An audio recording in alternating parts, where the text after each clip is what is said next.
No princípio, havia a vida e o amor do Pai, do Filho e do Espírito Santo.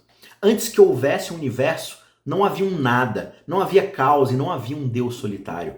Nossas origens não são de trevas, mas inteiramente de luz. Mas quando esse Deus cria, a equação das coisas muda completamente. De repente, há algo além de Deus. O Pai, o Filho e o Espírito Santo são completamente relativizados. Por quê? Porque eles não são mais tudo que existe. Deus dá espaço para que outra coisa ocupe o lugar, para que algo mais seja atraído para dentro dessa relação.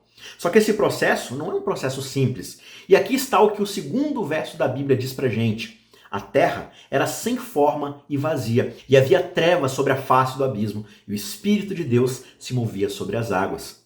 Isso aqui deveria deixar a gente completamente chocados. Sem forma, vazia, trevas, abismo, todos esses são termos, são palavras que na Bíblia são associados com pecado, com caos, com deterioração, né? A escuridão não é uma coisa boa na Bíblia. Significa ignorância, medo, morte, julgamento. Mas essas são as primeiras descrições de como é a Terra. É como se o universo ainda fosse recém-nascido e toda a excitação de uma nova chegada, no versículo 1, se transforma em angústia. Não parece haver nenhum sinal de vida, mas se acalme porque o espírito doador de vida está ali, pairando de forma materna, cuidadosa, a esperança. Mas como é que as coisas serão resolvidas? E aí o verso 3 diz, então Deus disse, haja luz e houve luz.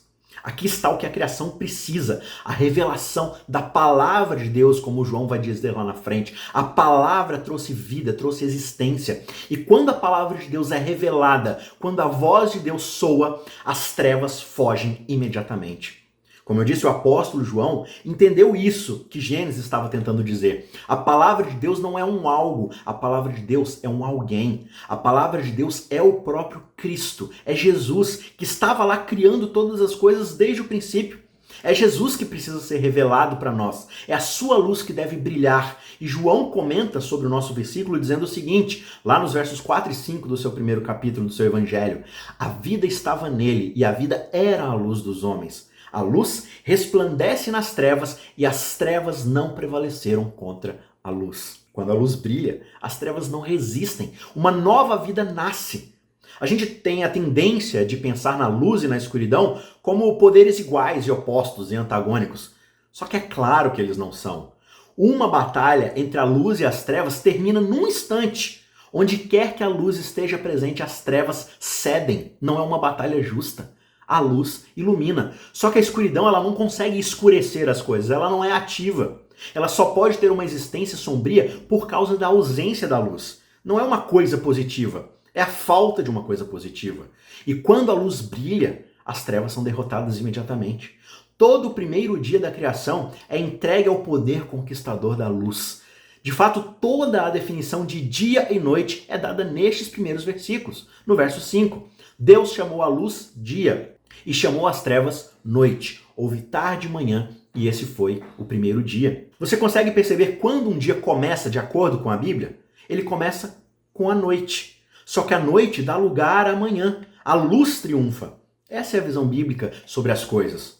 O imperador romano Júlio César mudou tudo isso para nós. Por quê? Porque ele decidiu que os nossos dias deveriam começar e terminar à meia-noite. Da escuridão até a escuridão. As coisas começam na escuridão e terminam com a escuridão. Essa era a visão que ele tinha do mundo e foi assim que ele moldou os seus dias. Mas o que você acha? As trevas são uma força igual e oposta?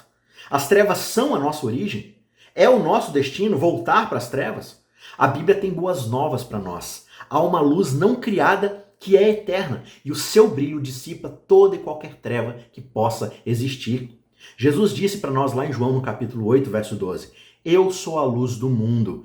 Quem me segue jamais andará nas trevas. Pelo contrário, terá a luz da vida.